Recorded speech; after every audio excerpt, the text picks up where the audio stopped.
বাঙালি এমন একটি জিনিস যখন যেটা পায় সেটা নিয়ে লাগা থাকে, জিনিসটাকে পচানোর আগ পর্যন্ত তা মেনে না। হোয়াটসঅ্যাপ বাই ব্রাদার, দিস ইজ সাগর। অনেকদিন পরে আসলাম। स्वागत तो करो हमारा। अच्छा তিনি একজন তরমুজ বিক্রেতা। তারা নানাভাবে ডাকাডাকি করে তরমুজ বিক্রি করে থাকে। আর সে এখন ওই কইলা সোশ্যাল মিডিয়ায় পুরোপুরি ভাইরাল। আর কিছু মানুষ এটা সুযোগ নিতেছে।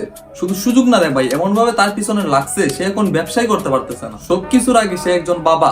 সন্তানের মুখে হাসি ফুটানোর জন্য সে এখন মানুষের কাছে হাসির পাত্র।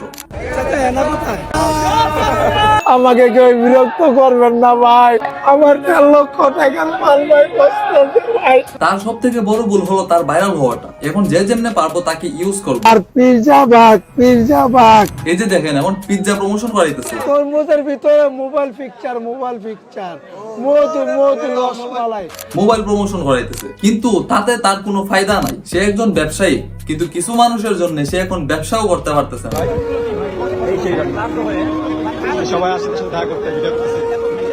মানে দেখেন, সে খাইতে বইছে, তাকে খাওয়ার সুযোগটা পর্যন্ত দিতেছে না। তার দোকানের সামনে কোনো কাস্টমার নাই, শুধু সাংবাদিক, ইউটিউবার আর টিকটকারই তো খাইছে দেশটারে। বাইরে সে তো আর নাট্যমঞ্চ কইলা বসে নাই, সে ব্যবসা করে। আর আপনাদের জন্য যদি সে ব্যবসা না করতে পারে তাহলে তার পেট কিভাবে চলবে? আর ভাই, তার ওই কিরে কথাটা এমন ভাবে চড়াই গেছে, টিকটকাররা খাইতে বইতে ঘুমাইতে খালি ওই কিরে নিয়ে ভিডিও বানায়। ওই কিরে মধু। এই যে দেখেন, ফ্লোরে বসে একটা তরমুজ নিয়ে ওই কিরে শুরু কইরা দিছে। আর এটাই তাদের কন্টেন্ট, কারণ এটা এখন ট্রেন্ডিং আছে। ওই কিরে বললে ভিডিও ভাইরাল, আর ভিডিও ভাইরাল হইলেই চলে। ভিডিও যেমনই হোক, যে যেমনে পারে এটা নিয়ে ট্রোল করতেছে। ফেসবুক টিকটকে ঢোকা যায় না, যেদিকে যাই সেদিকে ওই কিরে।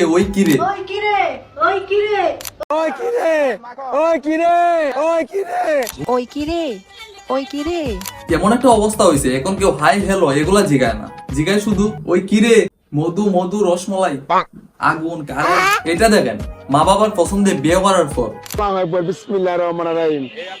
আল্লাহ তুমি ইজ্জত রাখো আল্লাহ। ওই কিরে আরে এটা তো আমি ভুলে গেছিলাম, আমিও যে টিকটকার। যাই হোক ভাই, মজা আমরাও করছি, কিন্তু এখন মজা নিতে নিতে এমন পর্যায়ে চলে গেছে সে তার ব্যবসাটা করতে পারতেছে। কর্ম করে বাঁচতে চাই ভাই, 2-4টা জাল ভাত কর্ম করে খাই আর বাঁচতে চাই ভাই। আমি তরমুজ বিক্রি করতে পারি নাই, যেরকম সাংবাদিক, যেরকম ইউটিউব, যেরকম অনেক পাবলিক খালি ভিড় রাখছে, তাহলে আমি কার কাছে তরমুজটা বিক্রি করব? আমার 4 লক্ষ টাকার মাল ভাই পয়সা দিতেছে ভাই, আমি বিক্রি করতে পারতেছি না ভাই, আমি কিভাবে চলবো ভাই? আমার পয়সা লাগছে। এমন মজা নেওয়া উচিত না যাতে তার পেটে লাথি পড়ে।